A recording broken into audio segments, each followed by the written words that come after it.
Good evening, everyone. I'm sharing the slide again, the part which was left yesterday. So, from the block 3, and we will start with, I think, job stress. Okay,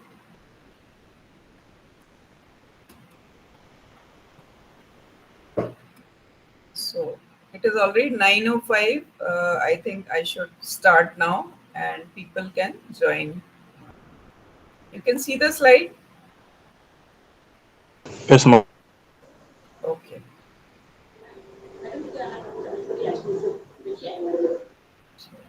So, you can see the slide, the stress, about the stress. You everybody know what is stress, है ना? But generally, most people think that stress is a mental state of mind, but it is in fact very largely a physical state of mind. So you should not consider stress as mental condition. So, stress is the way one's body responds to the demand of one's lifestyle, that is, the effect of wear and tear on one's body.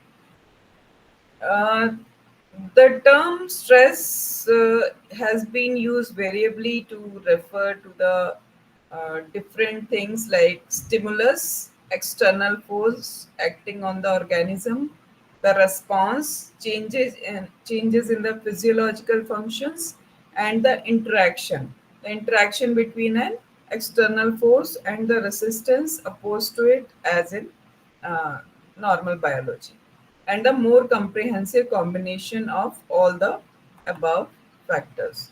So, when we talk about stress as external force, the external force approach to the phenomenon of stress focuses on the circumstances which people experience as stressful. So, stress is treated as an independent variable, more or less beyond the control of the individual. So, stressful stimuli are something like speed up information processing, or maybe there is a perceived threat, or maybe there is an isolation or confinement, there is a disrupted psychological function, or there is a environment related some stimuli which is negative. Group pressures can cause stress, and even the frustrations are the external form of stress. Psychological function, in psychological function, stress is considered as a response to a situation, so which demands that the individual adapt to a change physically or psychologically. Uh, there is a theory of general adaptation syndrome which states that when an organism is confronted with a threat, the general physiological response occurs in generally three stages. Okay, the first stage include the an initial shock phase. Shock, when an electric wire touches you, then there is shock. So first stage include an initial shock phase in which resistance is lowered, and a counter shock phase in which defensive mechanism become active. So, according to alarm reaction, uh, this is called an alarm reaction, shock phase and counter shock phase. So, when there is an alarm reaction, you can see the adrenaline discharge, increased heart rate. You can see the muscle tone changes, your blood content changes, and gastrointestinal ulceration can be also seen. So, depending on the nature and intensity of the threat and the condition of the person, the period of resistance is lowered, and the counter shock phase is a defensive mechanism which becomes active. So, generally, it is a psychological function. Stage of resistance and stage of exhaustion is also there. So stage of resistance is maximum, means maximum adaptation occurs during this stage. So the bodily sign of characteristics of the alarm reaction disappear and the resistance increase to level above the normal. So if the stressor persists or the defensive reaction proves ineffective, the organism deteriorates to the next stage. So there are three stages of physiological function. First is the stage of alarm reaction stage, then stage of resistance, then stage of exhaustion. So what is stage of exhaustion? It is actually a stage where adaptation energy is exhausted. The sign of alarm reaction reappear and resistance level begins to decline irreversibly. So the person generally collapses. So these are the stages of physiological function. Next is you can see on this 1 minute. This you can see on the this diagram how we actually react while we are into a stretch stage. Then there is an interactive approach. According to this approach, stress is looked upon as an interactional outcome of the external demand and internal resources. So, McGrath explains this as there is a potential for stress when an environmental situation is perceived as presenting a demand which threatens to exceed the person's capacities and resources for meeting it under the condition where he has expected a substantial differential in the rewards and cost for meeting the demand versus not meeting it. So interactive approaches, external demand and the internal resources, they both work together and they try to create a situation where the stress is created. Next is comprehensive approach. This approach views stress not only in interactive terms but also as an individual phenomenon peculiar to the individual and his environment. So this is generally a situational outcome. So next slide we'll go to types of stress. So there are two types of stress, the psychological stress and the organizational stress. What is psychological stress? We just discussed.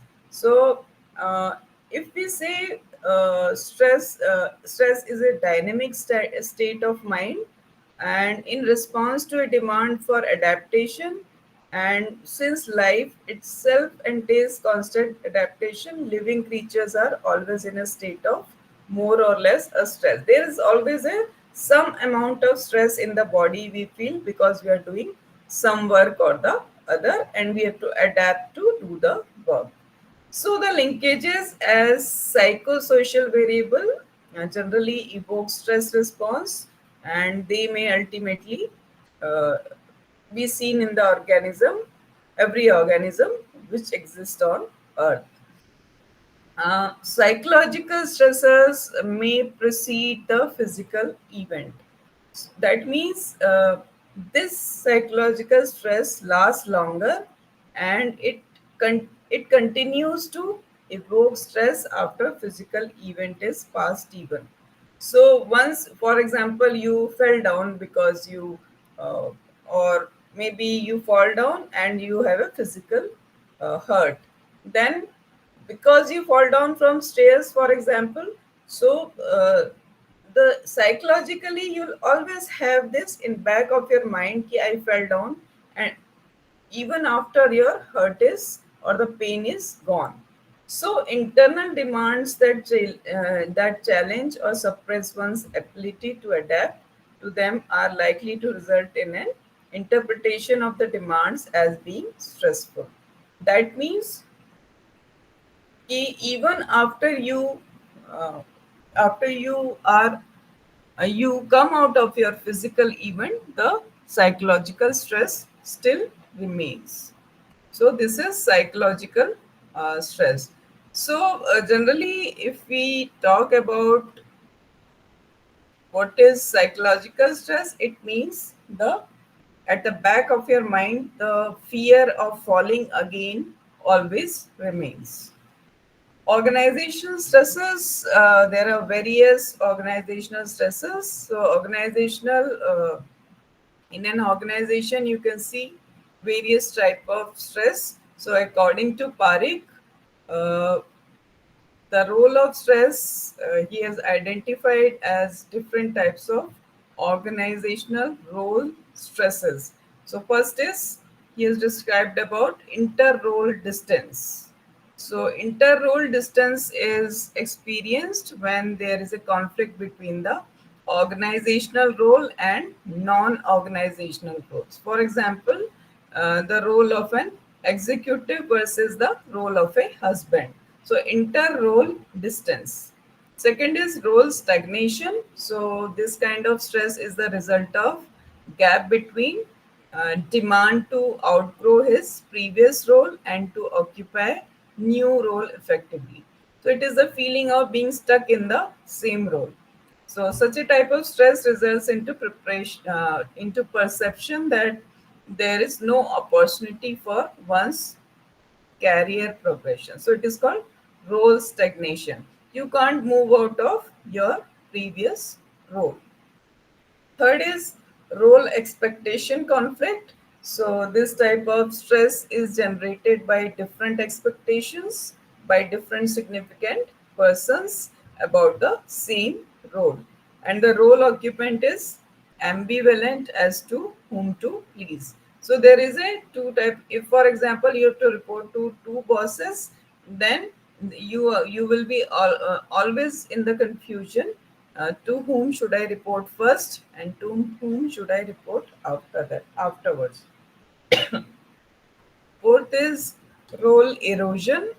So this type of role stress is the function of the role occupants feeling that some functions which should properly be belonging to is transferred to or performed by some other role. That means it happens when the functions are performed by the role occupant, but the credit for them goes to someone else. So you do the work and the credit goes to someone else, then it is called a role erosion. Then you come into stress. Role overload. So when the role occupant feels that there are too many expectations from him, from the significant role in his role set, and it is too much for him to bear, so it is called an overload. So there are two aspects of this stress: quantitative and qualitative. So quantitative refers to having too much to do, and qualitative refers to it is too difficult to do the role, so it is called role overload. Role isolation. So, this type of role stress refers to psychological distance between the occupant role and the roles in the same role set. So, generally, it is also defined as role distance, which is different from inter-role distance. Role isolation is characterized by the feeling that others do not reach out easily, indicative of the absence of a strong linkages of one role with another role. Personal inadequacy. So, this type of stress arises when the role occupant feels that he or she does not have the necessary skill and training for effectively performing the function expected from him. So, this is found to happen when the organization do not impart periodic training to the employees to cope with the changes inside and outside the organization. Self role distance. When the role person occupies goes against his self concept, then he feels self role distance type of stress. This is actually a conflict arising out of mismatch between the person and the job. Role ambiguity, you already know what is ambiguity, so it refers to the lack of clarity about the expectation of role, which may arise out of lack of information or understanding. So it may exist in relation to activities, responsibilities, personal styles, and norms, and may operate at three stages.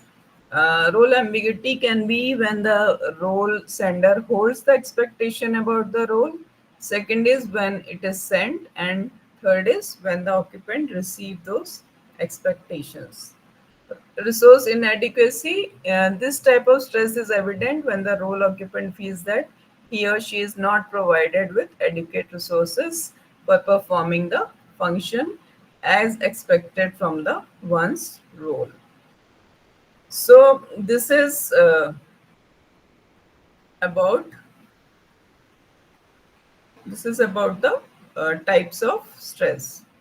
Next is stress management techniques. So when you are in stress, we should know how to manage those stresses when you are working in the organization. So all stress is not bad and negative, but it can be prevented and managed. And we should be self-aware and learn to recognize the first symptoms of distress in ourselves. And stress management technique is focused to prevent and manage stress at individual level and also at organizational level. So personal first is personal strategies to prevent and manage stress. So it has many points, sub points. So first is work life balance. Everybody knows what is work life balance. So when there is a disbalance in work life, work means working professional life and life means personal life. So when there is a disbalance between your personal life and work life, then it is called a work life balance. So the balancing act will affect your physical and psychological well-being, and it will help us to cope with the demands, challenges and various stresses at personal and work level. So working continuously is unhealthy for physical and mental health. So there might be chances where a person has to devote extra time or sacrifice some personal time for work. So this is not productive at the personal as well as organizational level. Second is positive mindset and resilience. So how we respond to potentially stressful situation depends on the mindset that the person is having. For example, if the person is has a positive attitude, and then he will be having stress, but he will be able to handle. So positive thinking can be learned over time. Negative thinking or pessimism is found to be related to depression, physical problems, and low level of achievement. So, we should actually focus on how to create a positive emotion, how to create an engagement, how to create a positive relationships, meaning and accomplishment. So this is called PERMA, PERMA. Okay. So PERMA is positive emotion, E is engagement, then R is positive relationships, M is meaning, and A is accomplishment. So we have to learn how to be optimistic, and we have to see that all these five dimensions can be learned so that we can actually create have a positive mindset. So if the person is able to develop resilience, then he or she may actually adapt, learn, and change and become more adaptive in the process. So, realistic optimism and strong sense of values that help in setting priorities also enhances resilience. So, self awareness in this process is very critical. You should be able to actually realize whether you have a positive mindset or you have a negative mindset. You are resilient or you are not so resilient. So, you have to find out whether you are adaptive or not, you are ready for change or not. Social support. So, it is one of the a main factor or mediating factor of how people cope with stress. Social support actually act as a buffer to many types of stresses at workplace also. So laughter and positive humor at workplace is actually associated with positive emotions, low stress and enhancement of productivity. So social support system provides actually emotional caring, information, feedback, support, and mentoring so the person can remain positive throughout the work time. Time management. So time management, everybody knows ki if you always go late to office or you go late to class or you are late every time, that means there is some or the other problem and it creates stress. So one should manage time effectively, so by setting the priorities and accomplishing the goals and commitments. So the symptom of poor time management generally are missing deadlines. There is a constant rush every time you feel insufficient rest time, and also it creates indecisiveness. So if a person is able to manage time, then he or she can track her or his accomplishment and avoid unnecessary confusion and stress at the last hour. So you should learn how to manage time and set the priorities. Coping skills. This refers to how to deal with the conflict. So one should try to improve coping skills by focusing on what the person can change and control instead of focusing on what one cannot change. Leisure time activities. So these activities are also very important to reduce the stress. So leisure activities actually promote joy. It creates spontaneity and connectedness with significant others or the family and the nature. Next is physical exercise. Everybody should do at least half an hour exercise daily. This is very important for physical, mental, emotional, and psychological well being. So, aerobic exercise or yoga or any type of gymming or running, walking, any exercise you can do. Give me 5 minutes.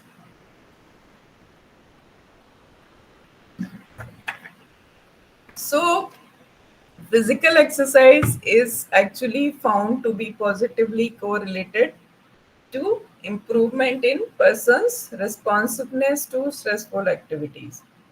So, flexibility training also helps in reducing unnecessary muscular tension that has accrued due to or because of distress. Eighth is diet. So, good dietary practices help in reducing stress. Food with high sugar content and food with high in cholesterol generally alters the blood chemistry and hence we should not uh, actually take these right. So it will increase the stress if you take a large amount of sugar or you take the food which is high in cholesterol. Ninth is professional help. If you're not able to deal with the stress by yourself, so you should identify the symptom and you should actually detect that you are in stress and you should go for personal help, and this will help in preventing physical and psychological damage. So a person may have you have the matlab how you will identify that you are in stress. So there are certain markers like loss of appetite or increase in appetite, loss of sleep, or maybe oversleeping, mood swings that are indicative of that you require a professional help. Next is let's go to next slide for that. So these are certain stresses which are shown on the screen. Next is organizational strategies to prevent and manage stress. So organization also help the employees in dealing with stress. So what they do is there are a few things like job redesign. What is redesigning of job? Actually, if the employees is not able to do the job in a way the company organization wants them to do, so the organization can redesign the job so that employee needs are taken care of and some sources of stress are reduced. So, an increase in worker control will help in reducing the stress at organizational level. So, most common job redesign is job decision latitude. That means they try to, instead of vertical job, they try to make it a horizontal way of working. That means another benefit of job redesign is to reduce uncertainty and increase the predictability at the workplace. Second is goal setting. So goal setting strategy is designed to enhance task motivation. It helps in focusing on person's attention and helps in channelizing energy into a productive way. There are other things also which you can see, which is a part of stress is burnout. Burnout is actually seen many times when you do very high amount of work. So burnout is generally pain has generally observed that there is a burnout stress syndrome boss, the consequence of a high level of job stress, personal frustration, and inadequate coping skills, which actually can be seen in the organization. So, boss is a psychological condition which gives you, or which does not allow you to get relief from the work stress. So burnout is, you can see when you can see the depletion of energy in your body.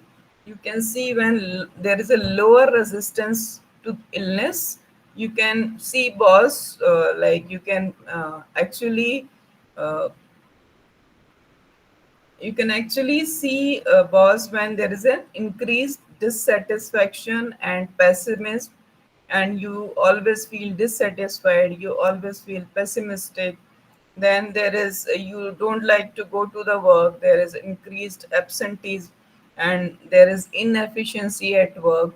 So this, and there is a honeymoon period. You want to uh, just relax, you don't want to go anywhere, you want to be at home, you don't want to do anything, then you were burnout actually.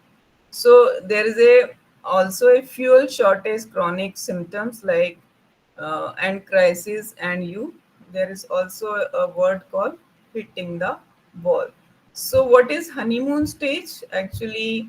In the honeymoon stage there is a euphoric feeling of encounter with the new job.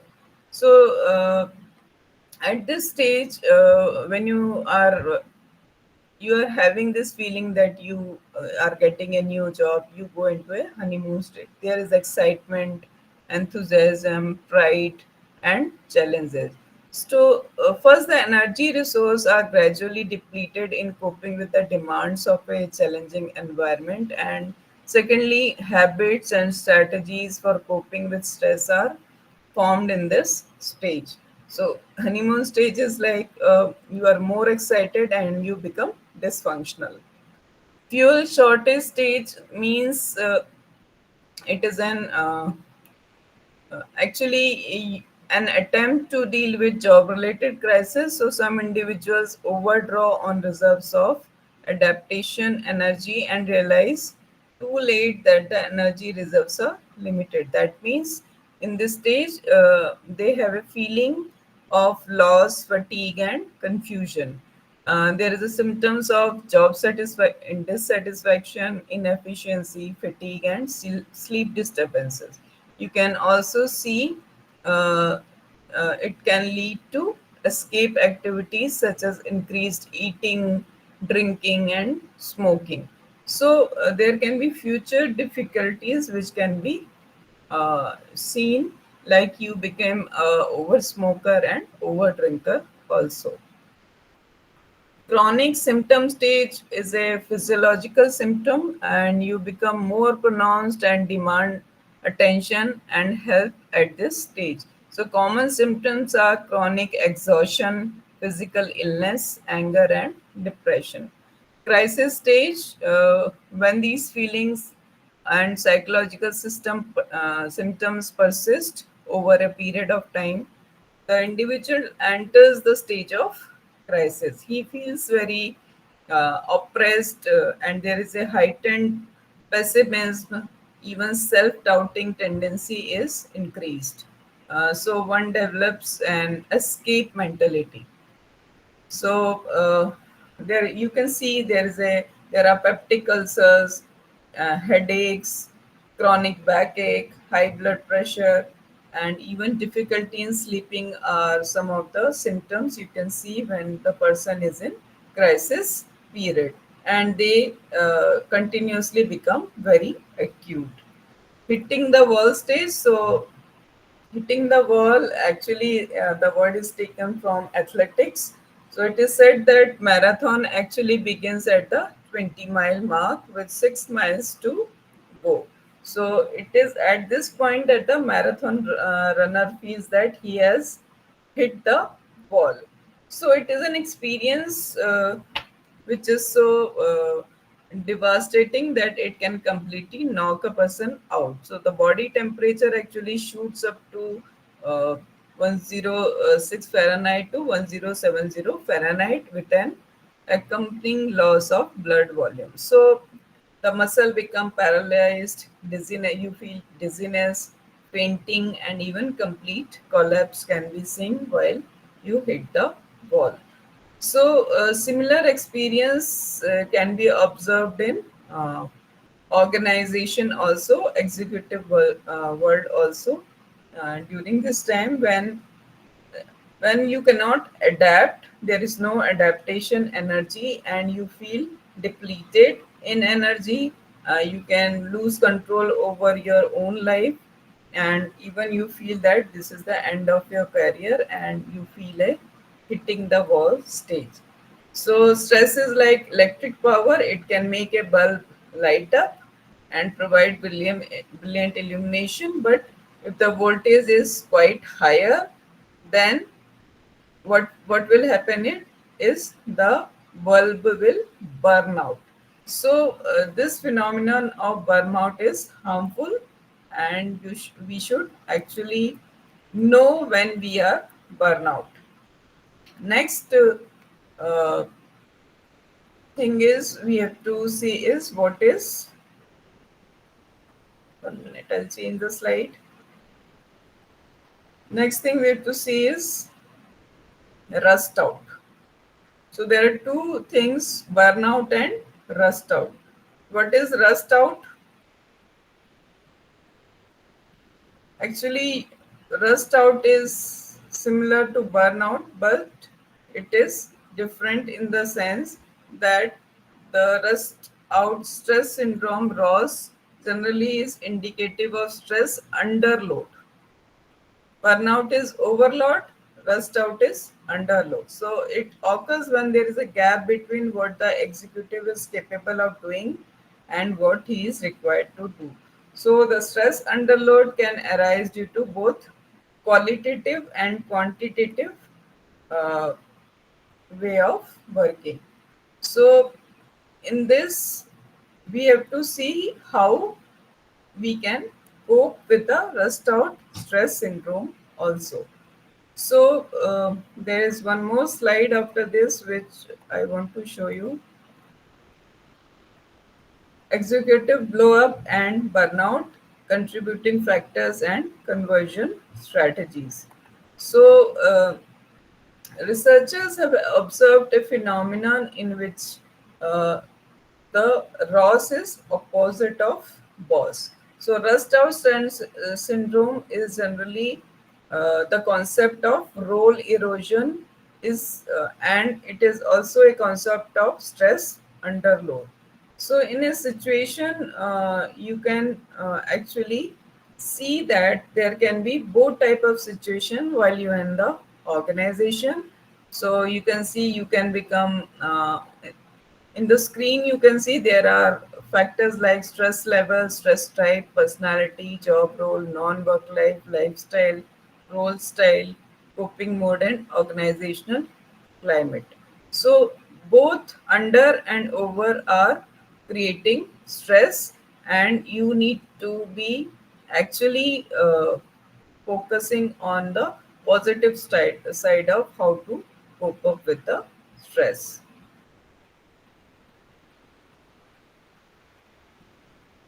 Next is stress management techniques. So there are two type of stress management techniques. First is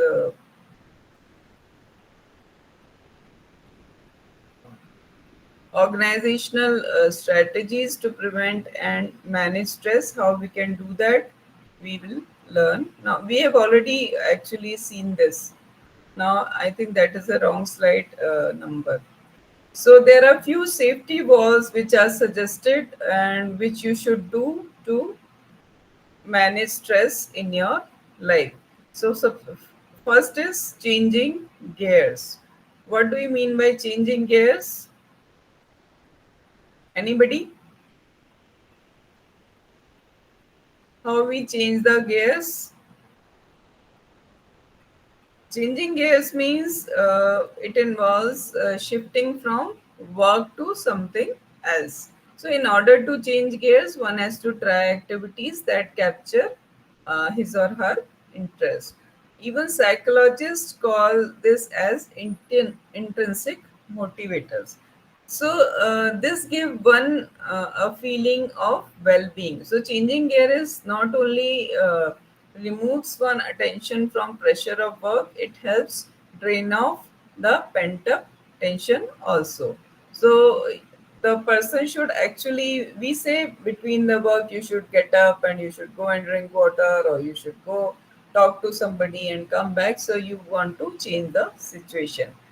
Second is cut back on excessive hours. So, for many people, burnout and overtime go hand in hand. So, it is generally seen that the more hours you work, the more likely you are to burn out.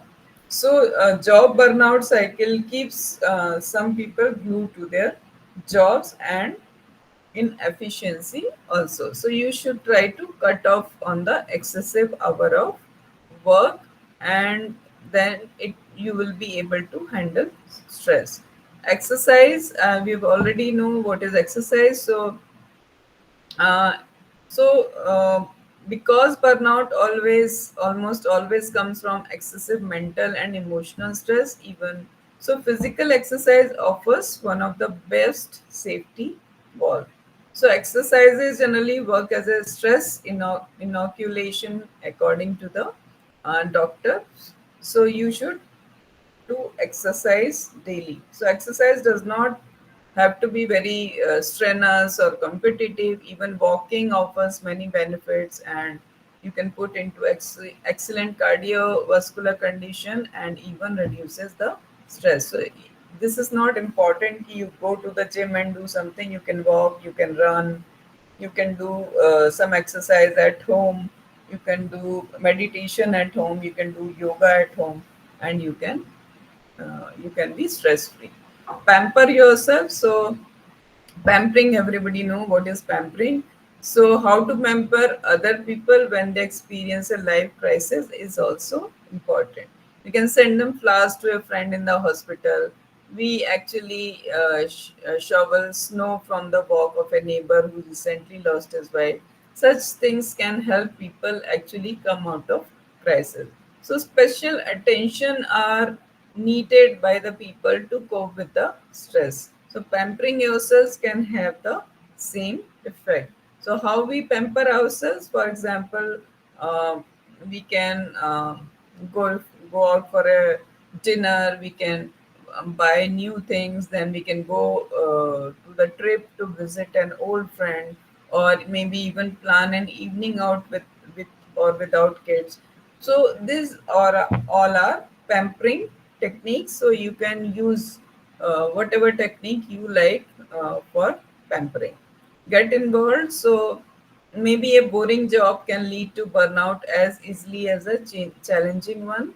So if an individual work does not use uh, if an individual actually does not use his own skills, it would leave him stress. So you should try to get involved in something else to get stress free. Warm up slowly. Uh, Even a normal day can be sometimes stressful. So if one changes the uh, way a day starts, you can actually become stress free. Even you know that when we start playing certain games like basketball, maybe cricket, maybe the people warm up before they play the game. So if every day you do something warm up thing or warm up exercise in the morning and then go to the office or the place of work, then you'll feel that actually you'll feel very stressful and stress free and peaceful when you go to the office, because all the tensions of the day is actually prepared in the morning itself. You're prepared mentally to handle a day. So release pressures on the job. The people who burn out are often the best workers actually. So they take their jobs very seriously. So they work faster and harder than others, and they never shirk responsibility. So they are very committed to their job. So one of the best way of releasing the pressure on the job is to rearrange one's schedule. So, one way to deal with stress is to confront difficult tasks when one is very fresh. When one is tired, the pressure can actually hit very harder. Next is practice relaxation techniques. So, there are several relaxation techniques like I- uh, in the stress, there can be four processes: mobilization, increase in energy consumption, muscular action involved in the fight or fights, and then a return to equilibrium. So, one can aid that process by learning to switch off the stress response and switch on the relaxation response. So, relaxation can be through meditation, it can be through uh, maybe even stretching, even you can talk to your friends, so you can actually get relaxed. So, this is all about stress, and this chapter is completed here. Let us start the next chapter. Give me 2 minutes. I am sharing a new slide.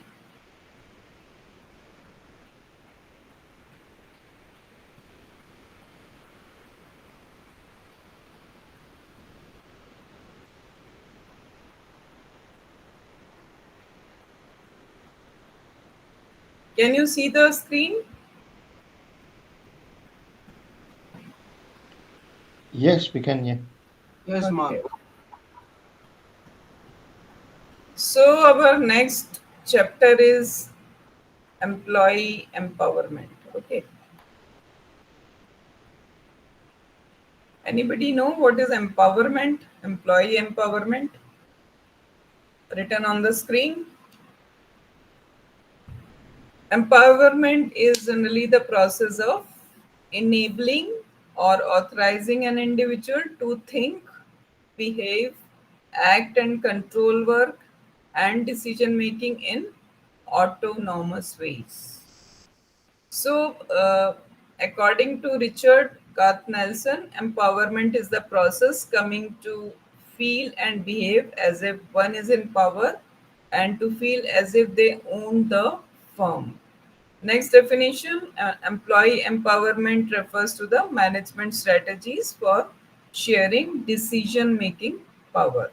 So, empowerment is the continuous and ongoing process of providing the tools, infrastructure, training, resources, encouragement, and motivation the workers would need to perform at the optimum level. So, this is empowerment. There can be many definitions, but you can uh, generally stick to two or three. There are three approaches to empowerment: the socio structural perspective, the psychological approach, and the critical perspective. So, what is socio-structural perspective? It generally concentrates on redesigning or advancing organizational policies, practices, and structures to provide power, authority, and influence over the work to employees. Psychological approach concentrates on empowering employee effectiveness by developing their competence and self determination. The critical perspective actually challenges the concept of employee empowerment itself, and it argues that empowerment leads to less precise control over the employees. So, these are the three approaches to empowerment. What is the management's role in empowerment? So when you are in the organization, management also plays a very important role in empowerment. So the manager's role in empowerment consists of exhibiting a supportive attitude, being a role model, being a mentor, being a trainer, being a facilitator, practicing management by walking around. So, one by one, we'll see what is brainstorming. These are the things actually managements do for empowerment. So, employees in brainstorming are motivated to share their views and ideas, and all ideas suggested are actually recorded.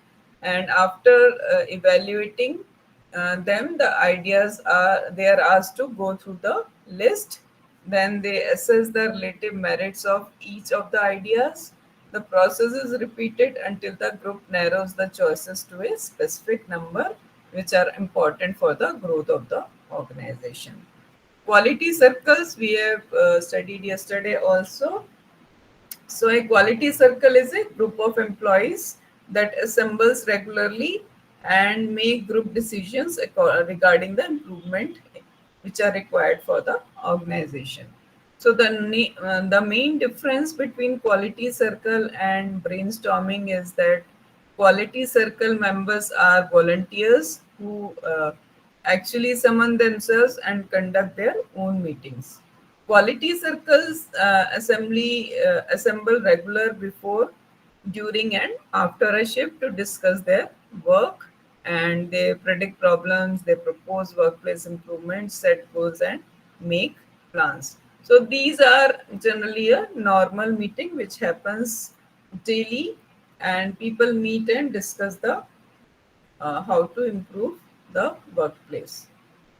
Walking and talking, MBWA, we say management by walking around.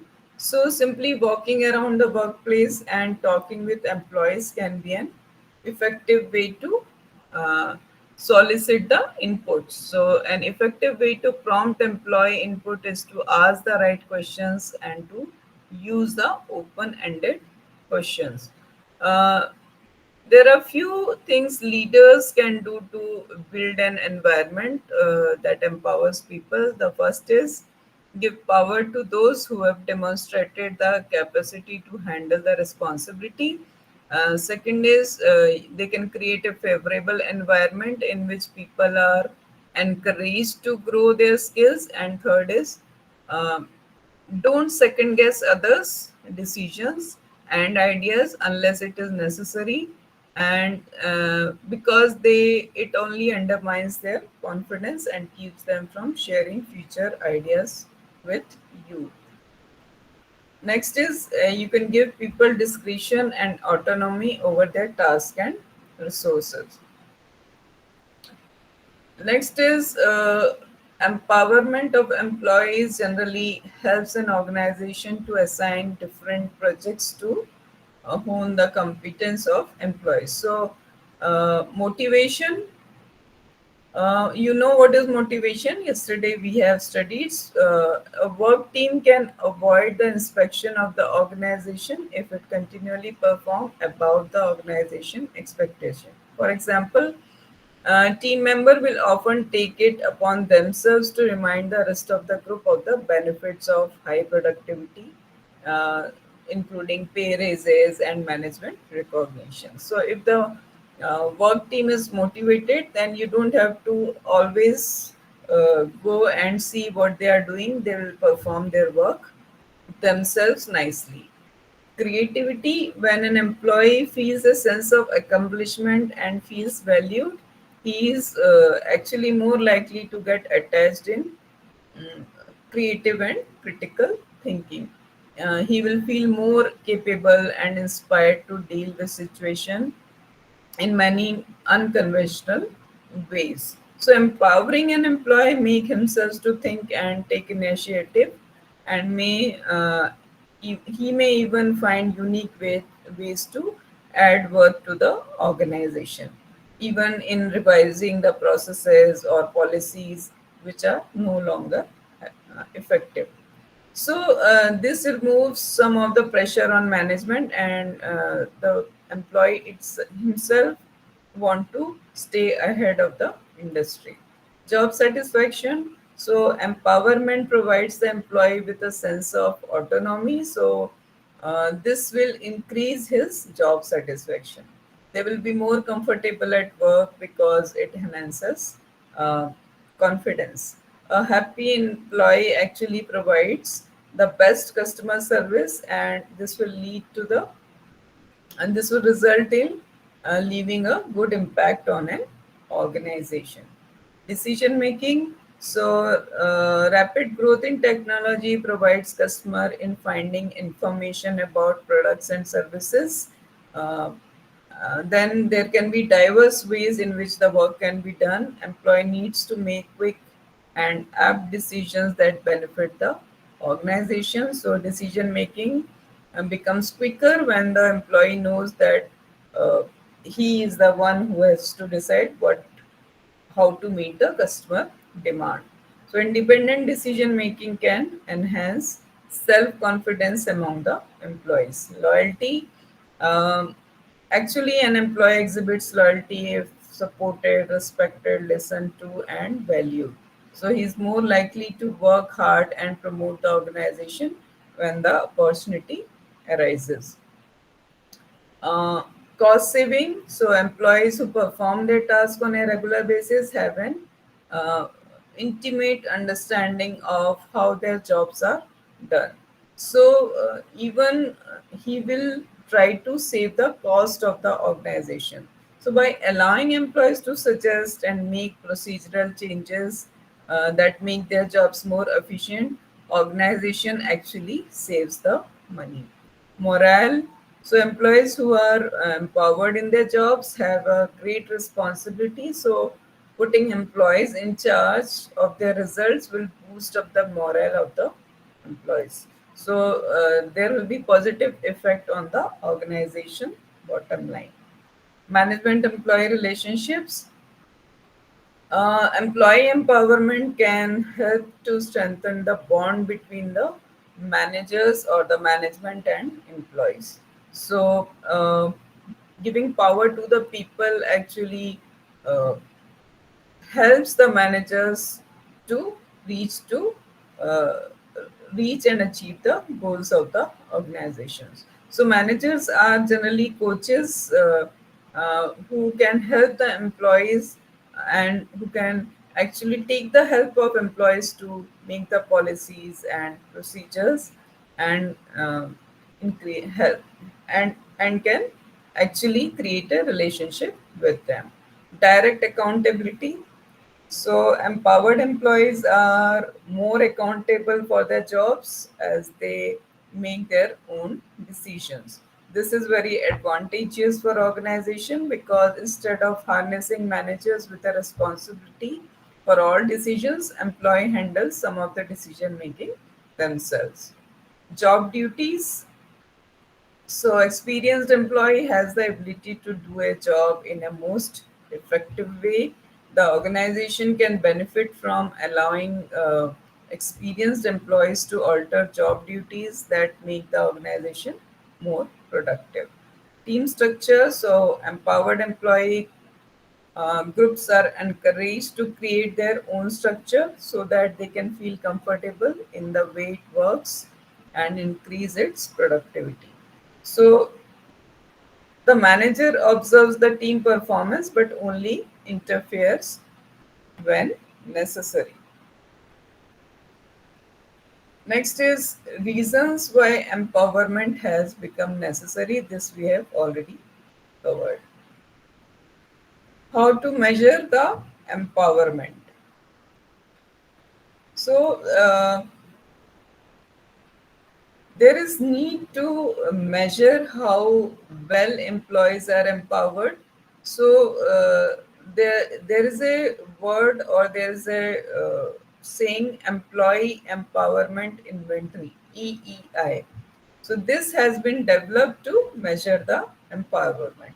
So it is an inventory rather than a survey, as it is trying to measure the current state of everyone in the organization.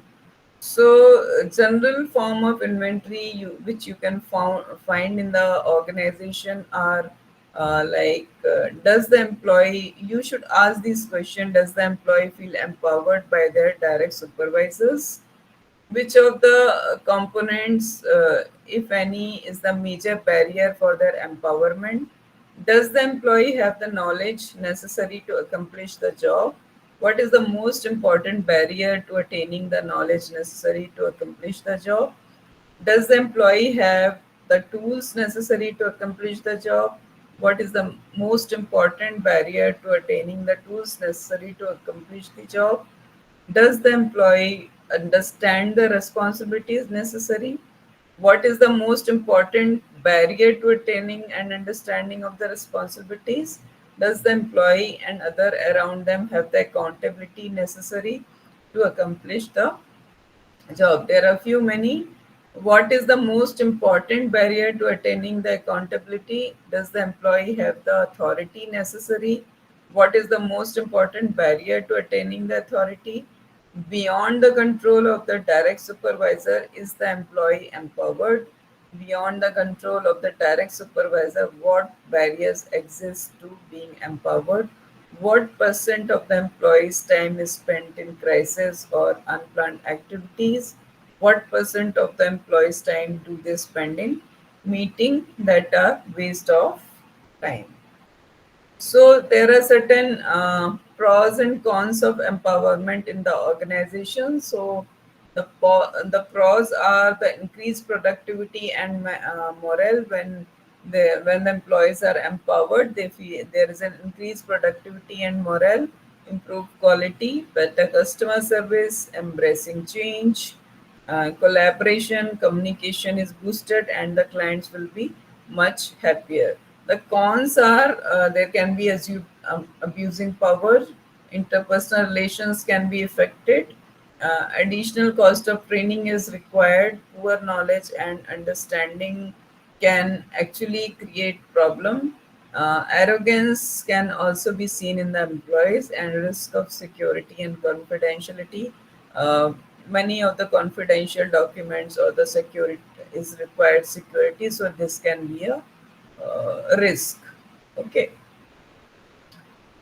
Next is organization citizenship behavior. So, in a workplace, to certify someone as a good employee, certain quantifiable traits are looked for in the performance appraisals.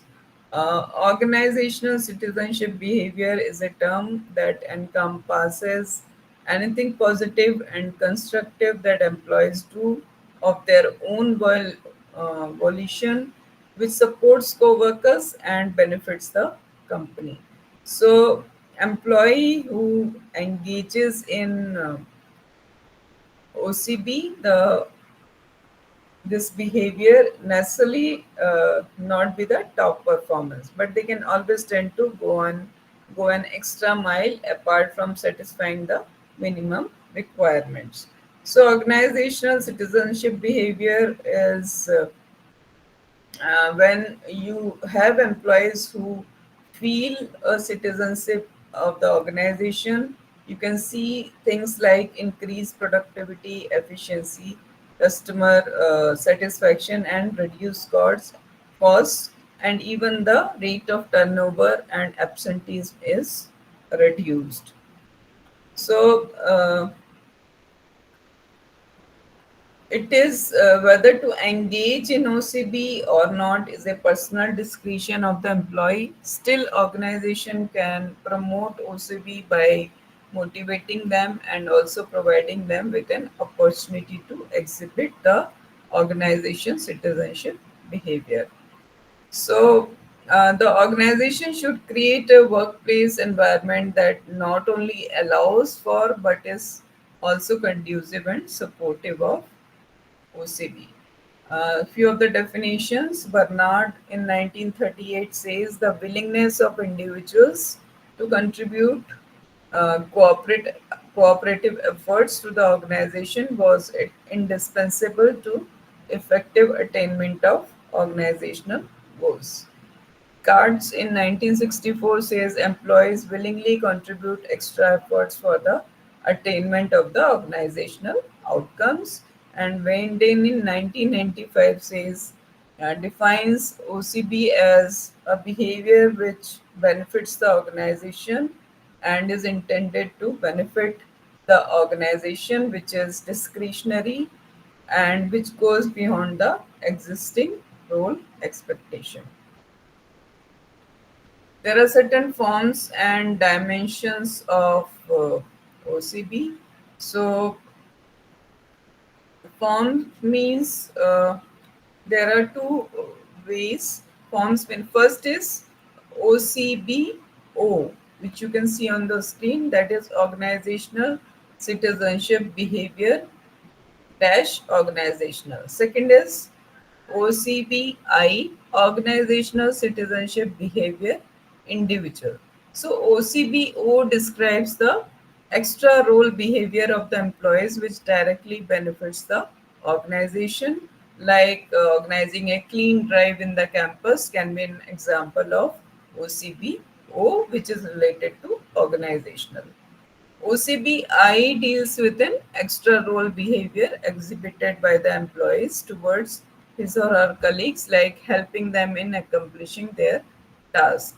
So, OCBI generally is defined as set of behaviors that directly benefit individuals but indirectly and ultimately benefit the organization. So, understanding the relationship between these forms of OCB and both their antecedents and consequences is important in order to capture the multidimensional nature of OCB. So, there are two dimensions of OCB which we have to see. First is altruism, and second is generalized compliance. So, what is altruism?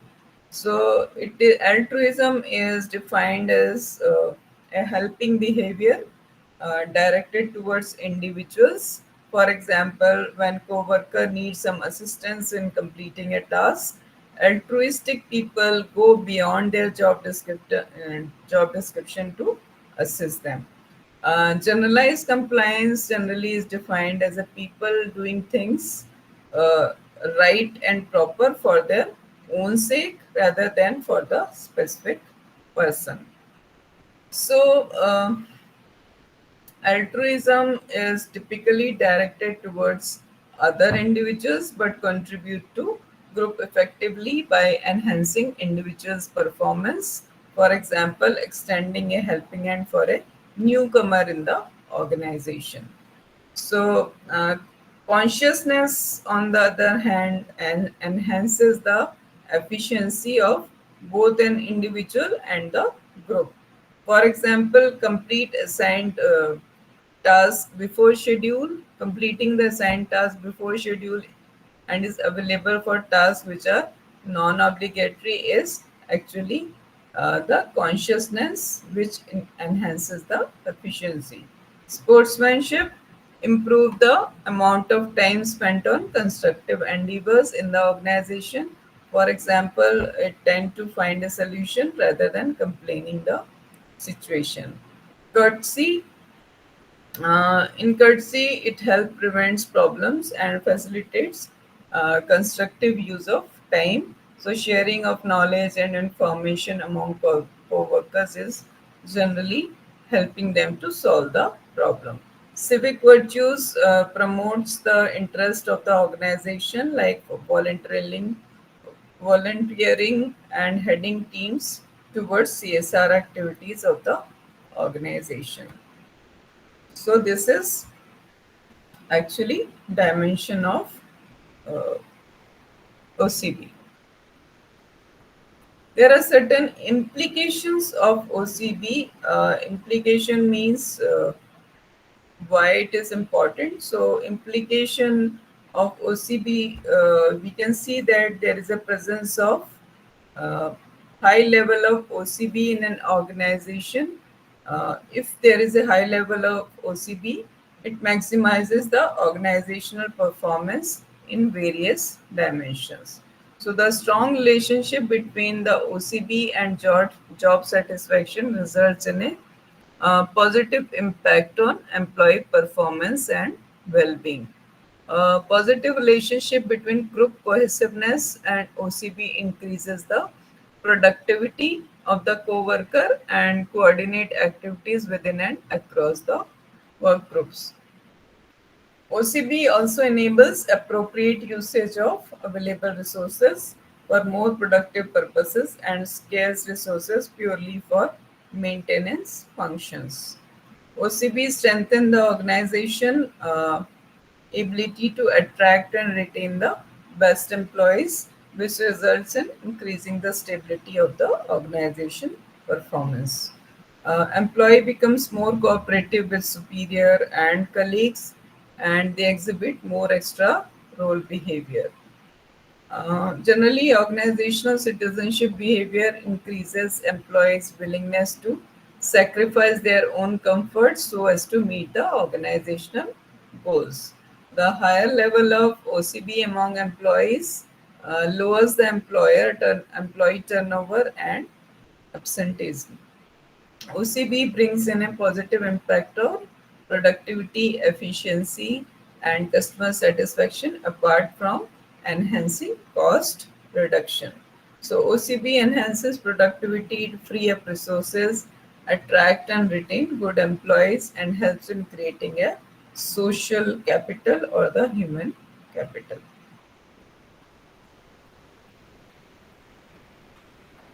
So, OCB, how it can be practiced and what are the strategies? So, how an organization can practice OCB? So, there are different forms of OCB helping others, civic virtues, sportsmanship, which contribute to promoting organizational effectiveness in different ways. So, uh, because these extra efforts enhance organizational performance, even if organizational citizenship behaviors are not rewarded by the employer, a great deal of effort has been made to understand why employees are willing to go the extra mile.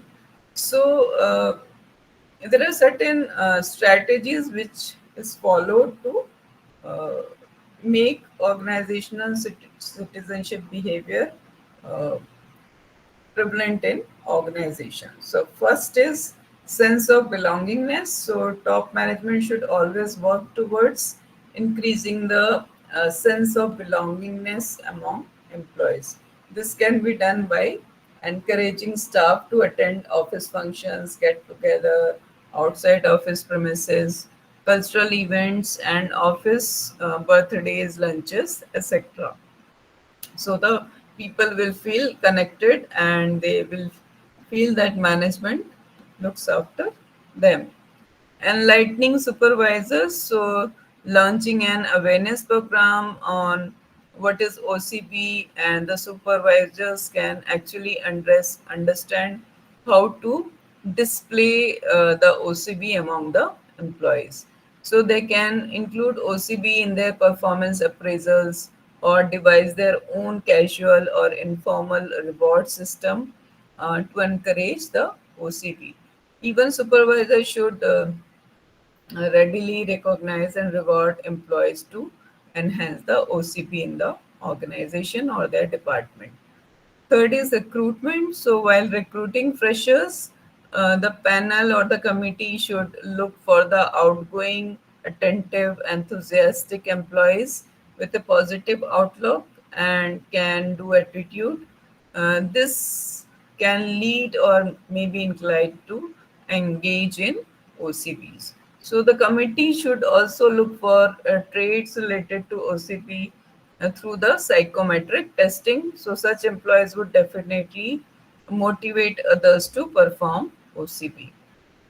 Then next is environment. So the working environment and the process should be designed in such a way that it is conducive for employees to engage in OCB.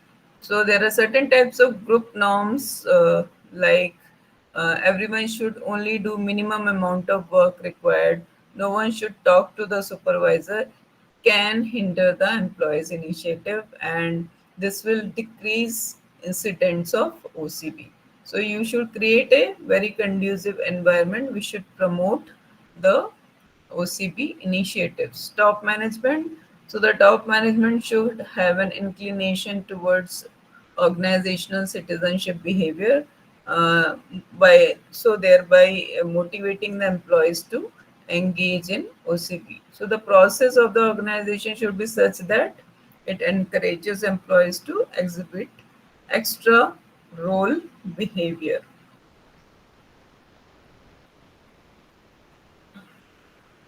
So, how you can measure the OCB in the organization? There is a five-factor model which is given by organ. This says that five-factor model says that you can actually increase measure OCB. So, how can we measure? The most popular dimension used to measure OCB is first is altruism and courtesy. We have already studied this five-factor model: altruism, courtesy, consciousness, civic virtue, and sportsmanship.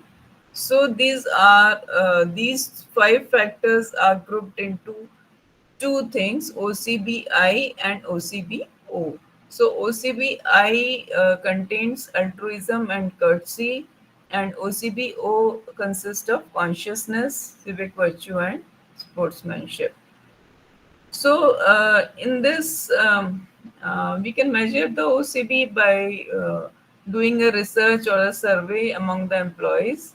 The questionnaire we can make with OCI and OCBO so that the survey can be done within the workplace. So this survey can actually let us know whether which factor is higher and which factor is lower. So one of the critical element of OCB is the fact that although it is often recognized and rewarded by the managerial staff, employees do not necessarily make the connection between performing OCB and reward gain.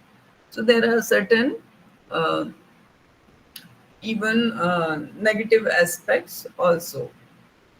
OCB potential pitfalls. So there are three main issues the organization have to be cautious of when promoting OCB is in workplaces. First is gender bias. So top management should be especially wary of implicit gender expectation. So, research has shown that men are rewarded for OCB more than the women. So, because women are expected to engage in certain type of citizenship behavior, such as being altruistic and courteous more than men, and are less recognized by the management. Organizational justice. So, if some supervisors reward an employee for exhibiting OCB more than others, it is perceived as unfairness and may increase among certain cluster of employees. So this will not only lead to decrease in OCB, but also the reward distributing thing would be improper. So you have to see how you are rewarding the employees. Conditioning. So if employees exhibit OCB regularly, and if it is avoided regularly, the level of OCB in the organization would rise, and after some time, organization will get habituated to it. So the risk in this is what was once considered OCB, working overtime, may become an internalized organizational norm. So then it is no longer spontaneous and voluntary, but employees expected to do that. So this is all about organizational citizenship behavior. There is certain other things like organizational. The next chapter we'll see is organizational inclusiveness. So organizational inclusiveness is uh, with globalization, more companies acknowledge the concept of inclusivity. So inclusivity means making workforce inclusive in everything. So studies has explored that the positive outcome of inclusivity is diversity. So the positive outcome of workforce diversity is it brings new thinking and ideas, talents, experiences, broader viewpoints in an organization. So to maximize the profit within a global framework, organizations need to become more diversified. So many companies feel pride among themselves for having diverse workforce as it is broad at as it broaden their skills and even make them more innovative and competitive. So inclusivity generally starts in the workplace when workplace become more diverse. So the concept of diversity embraces respect and acceptance of each individual differences. It also acknowledges that each individual is unique and can have differences in dimensions of gender, sexual orientation, race, ethnicity, socioeconomic and demographic status, physical abilities, religious beliefs, and political ideas or ideologies. So, diversity actually can be classified into three things: workforce diversity, then it can second is behavioral diversity, and third is cognitive diversity. So let us see one by one. So first is diversity, which is workplace diversity, workforce diversity, sorry. So, what is workforce diversity? So, workforce diversity includes similarities and differences among people in terms of different cultural background, gender, race, ethnicity, age, religions, physical abilities and disabilities, sexual orientation, family status, economic background, and expectation and status and demographics. So, workforce diversity can be similar and different in all these things. Behavioral diversity means the work styles, the thinking styles, the learning styles, communication style, aspiration, beliefs, value systems, attitude, and expectation of the employees. Cognitive diversity focuses on diversity of thinking. So it is represented by four dimensions: perspective, interpretations, heuristics, and predictive models. So cognitive diversity result in high performance while dealing with complex tasks.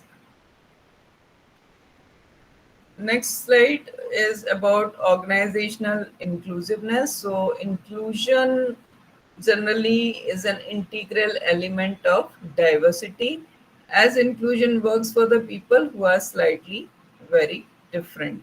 So, embracing the culture of inclusiveness within the organization is a a long-term process which includes changing attitudes of employees, practices, and policies at workplace. So, creating an inclusive organizations required broadening the mindset, perspective, and viewpoints of the working staff. Inclusive organization involve people from diverse background who brings with them larger range of skills and perspectives, and which encourages the environment of innovative ideas, employee stability, increased productivity, and new supporters in terms of vendor contacts, financial resources, and employees. So, inclusive organizations recruit and retain diversified workforce and leaders to represent the racial and ethnic composition of the communities they serve.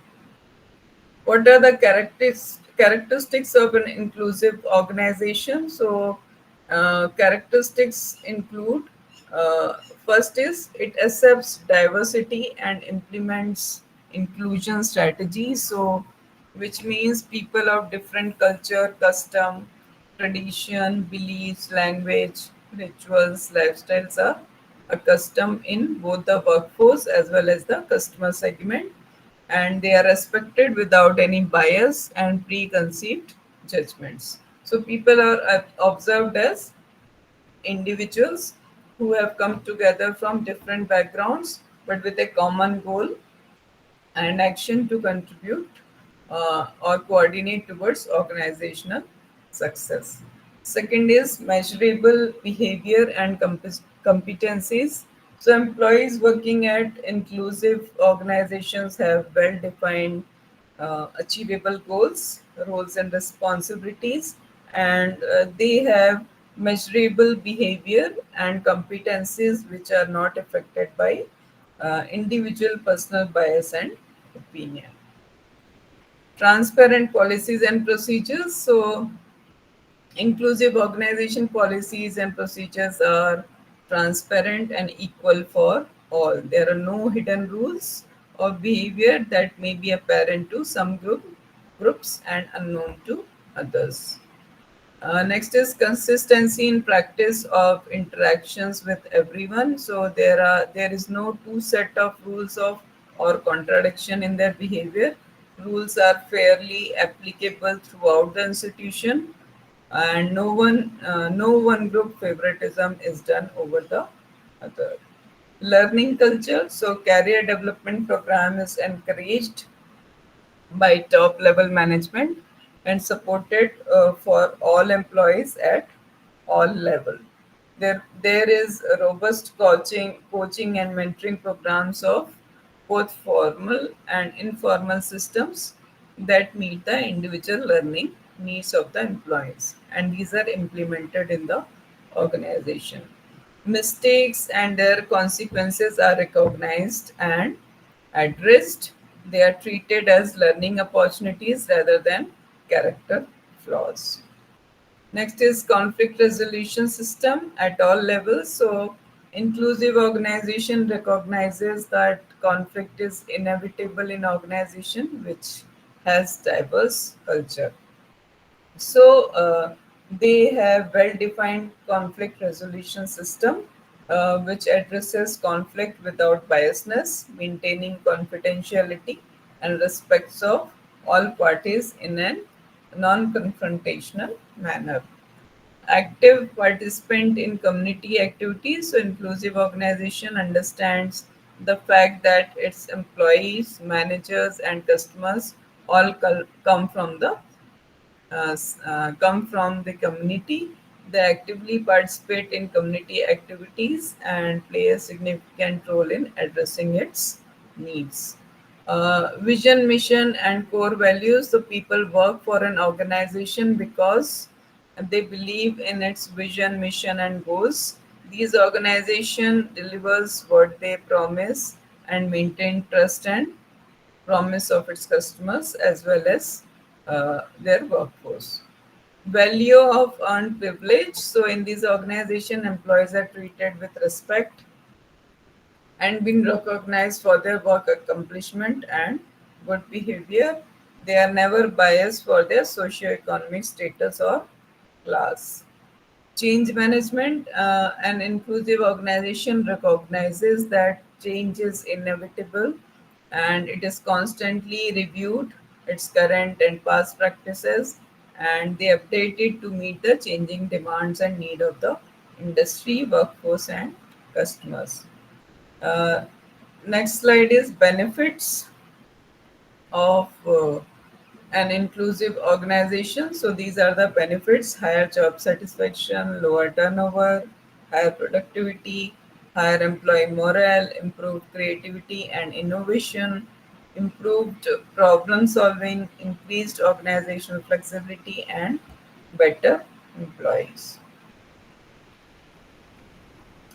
Now, next point is inclusion of people with disabilities.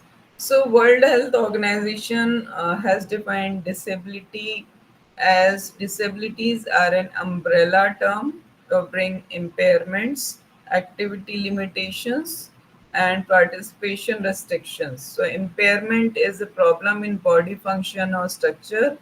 An activity limitation is a difficulty encountered by an individual in executing a task or action, while a participation restriction is a problem experienced by an individual in involvement in life situations. So, disability is a complex phenomenon reflecting an interaction between features of a person's body and features of society in which he or she lives. So, the differently able individuals find hardship in daily function of work, work communications, moving inside work area, and getting their job opportunities. So, recruiting disabled person is accepted and recognized as a part of corporate social responsibility and an essential element of inclusion for the diverse workforce. Companies actually should focus and review their recruitment policies for differently able people before they hire, and their accessibility or reach or office or workstation, washroom accessibility, navigation of wheelchair or whichever assistive device they are using, and ensure sensitivity of the other employees and orientation for them. So we have to actually make the disabled people inclusive. So how to create an inclusive and accessible workplace for inclusion for special needs of disabled people. So there are certain inclusive practices for hearing impairments and alternate communication via sign language interpreters should be arranged. For vision impairments, relevant visual material along with elements for providing verbal explanations of the same should be accessible. To implement inclusive practices and policies in the work environment, by effectively engaging employees with discussions regarding disability issues, training to employees to enhance their understanding level and correct misconceptions, behavioral training regarding disability etiquettes, tips on interacting with people of disabilities, then disability awareness and sensitivity training that explore the biases, fears, and myths that create barriers for disabled employees. And there are certain inclusive policies which should also be created in the organization. Like policy formulations can be done after a proper plan for a reasonable accommodation as a part of the overall budget to meet the requirements of disabled employees. Alternative formats of communicating materials for the visually impaired to read e-formats or braille formats as job application form and policies manual should be included. So we can actually create a inclusive work environment by making inclusive policies. Then inclusive environment. How can we create an inclusive environment to provide access for a disabled individual applicant to participate in the job application process, to create an accessible work premises with all necessary equipments and facilities for person with disability. We can always conduct meetings in accessible place doing the interpreters along with interpreters for verbally and visually impaired employees who can explain them, and this can create inclusion for person with disability. We can conduct employee engagement activities, outing, keeping person with disabilities in mind in places that are accessible to them. We should never create such fun events in which they cannot participate and make barrier and inclusion. A team of individuals to plan and dedicate time assessing, planning, and implementing accessibility modifications at workplace can be done. So we can seek expert advice in accessibility to act as a consultant for changes. Even assess needs and implement changes for individuals with disabilities within our workforce. Inclusive infrastructure. So there are ramps, lifts, and restrooms in the office building should be accessible for the person with disability. Office setup should be well organized and uncluttered so that visually impaired persons find it comfortable to walk around and access resource easily. Areas in which modification may occur for the disabled person can include parking lots, entrances and exits, fire alarms and emergency exits, conference rooms and shared workplaces, desk and personal workspace, hallways, stairways, elevators, restrooms, cafeterias, electronics and information technology accessibility also. So we can change the infrastructure for them. Then there is we will also talk about gender diversity. So what this word means is actually uh, gender diversity generally means there has to be there are many actually diverse people in the organization. So male and female workforce at workplace is a common gender difference.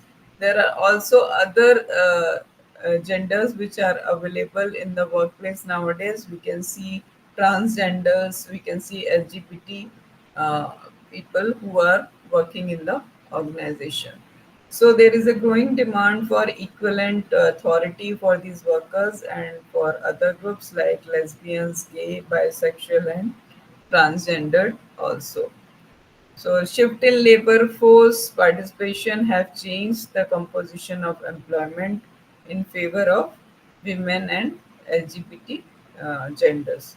So gender diversity is also an important topic nowadays. Even people in the companies or the organizations, they try to be very gender neutral nowadays. So even general neutral policies and general neutral practices are followed by the HR in the companies, and they, because in globally the gender requirement is changing and global economy is moving toward diversity to the top of the agenda. So even immigrant workers and migrant workers uh, can you can see that there are heterogeneous and homogeneous people in the workforce. So you have to also learn about how to create gender diversity in the organization. There are certain barriers to inclusion. First is called glass ceiling. So, glass ceiling generally you can read on the screen. It is defined by the Federal Glass Ceiling Commission, and they explained it that glass ceiling is the unseen yet non-breakable barrier that keeps minorities and women from going to the upper level of the corporate hierarchy, regardless of their credentials, qualifications, or achievements.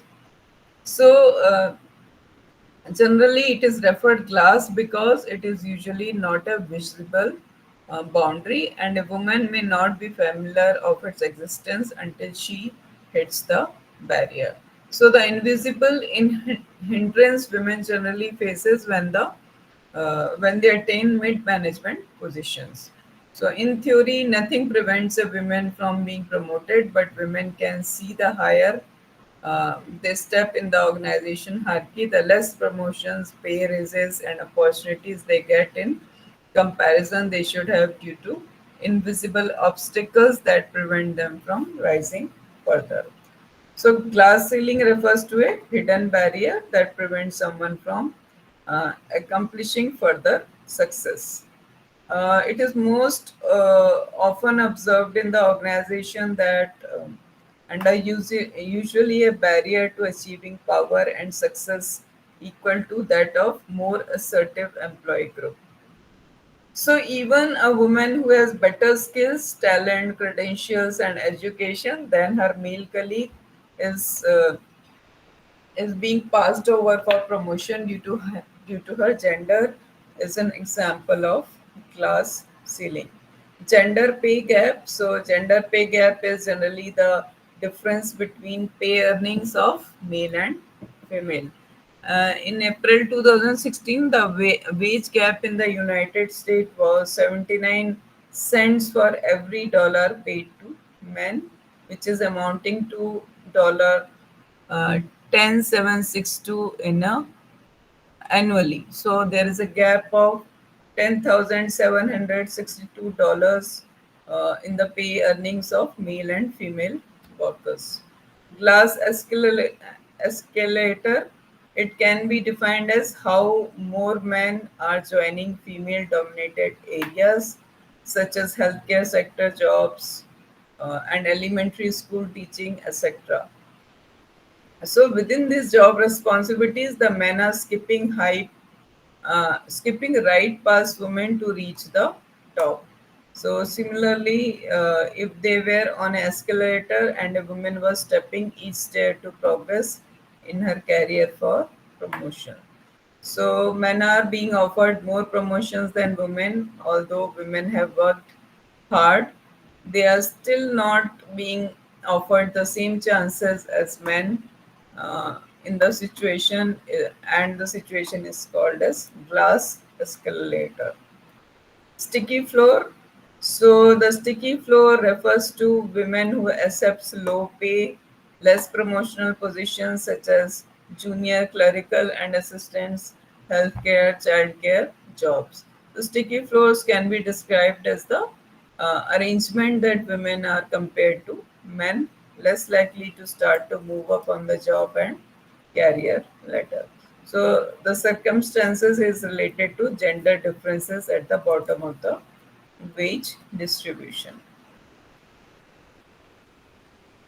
Then we'll study about the obstacles and barriers which arise this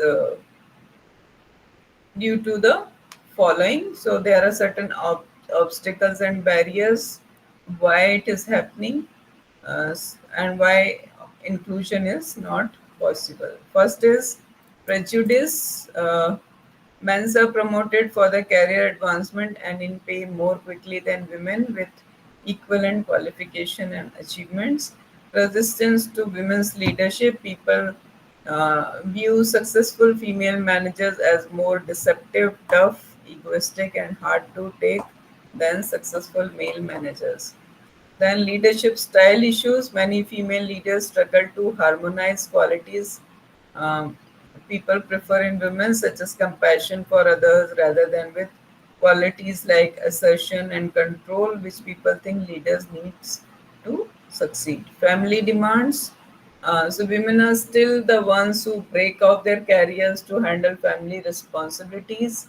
Due to overloaded work, they leave the job and with a less time available to engage in social networking. So for career growth, they require a social networking, but the family demands does not allow enough time to them. Pay inequity. So the higher up the ladder, female get the lesser pay than the male employees. Less experience in the workforce. Due to childbirth in employment span, most women are not able to return to the level of profile and pay they held before their pregnancy stage. Part-time workforce, women comprise the bulk of the part-time workers, thereby they gain low hourly rates and less accumulated superannuation. Gender role orientation, so it has been experienced that the work organizations uh, tactically approve and promote that the working women accept submissive and non-leadership roles, and men actually choose the leader roles. Gender stereotyping, so stereotypes and perceptions of Indian women in the workplace appear to have a significant negative impact on the position of working managers. Sexual harassment, the career woman is often seen as an object by the male co-workers. Workplace harassment occurs in many forms ranging from taunts to comments and to actual physical transgressions. Queen bee syndrome. Sometimes women managers do not promote women employees. This is a big irony because man promotes the man, but women might not promote women even though they are from the same gender. Workplace instability. Many a times it happens that the working women are not given the due respect and care they deserve from their male co-workers. So this is because many of the male co-workers have the same psychology and mental conditioning that the women occupy a subjugated position both at home and beyond. Sticky floor effect. If a woman reaches at a managerial position or a leadership position, she is not adequately compensated. So the main reason behind this is that because there is a lack of alternative job offers available to such career women in comparison to men. So, how to overcome the barriers? So, there are certain points. Professional networking. So, we can join a professional industry related association can be made to keep advance with the career field and to meet new professionals. You can gain more visibility by volunteering to serve on the board meetings or annual conferences. Guidance of mentor or sponsor. A mentor can uh, help guide, connect with other influential people, and help to overcome the hurdles on the way to the top.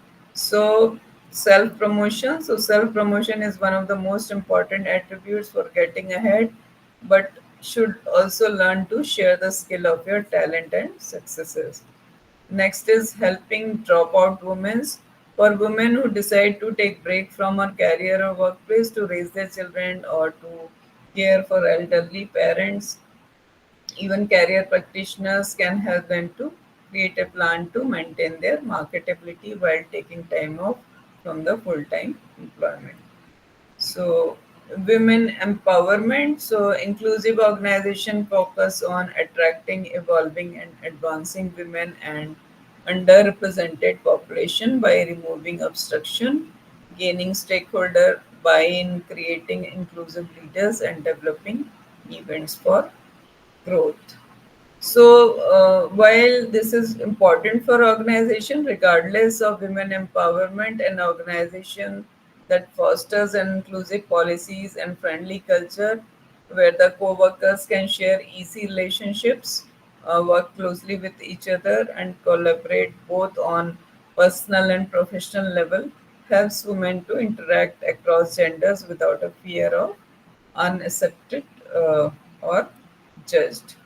So, this is all about overcoming the barriers. So barriers and benefit of inclusion. So barriers are discrimination, prejudice, and perception of threatened job security. Benefits individually is access to advancement and job promotion, improved income and benefits, and more decision making power. While benefits to the organization is business growth and productivity, cost saving, positive image with employee, customers, and financial institution. This chart shows the relationship between diversity and inclusion. So, uh, the competitive advantage of when the competitive advantage is low, collaboration is low, morale is low, engagement is low, retention is low, the diversity is high, and inclusion is low. So, this chart you can refer for diversity and inclusion. So this is all about today. We'll start the next chapter tomorrow. We will be having class tomorrow also. So I think you should be present. So thank you very much for today's class, and I'll see you tomorrow. Thank you very much. Thanks a lot, ma'am. See you. Yeah. Okay. Thank you.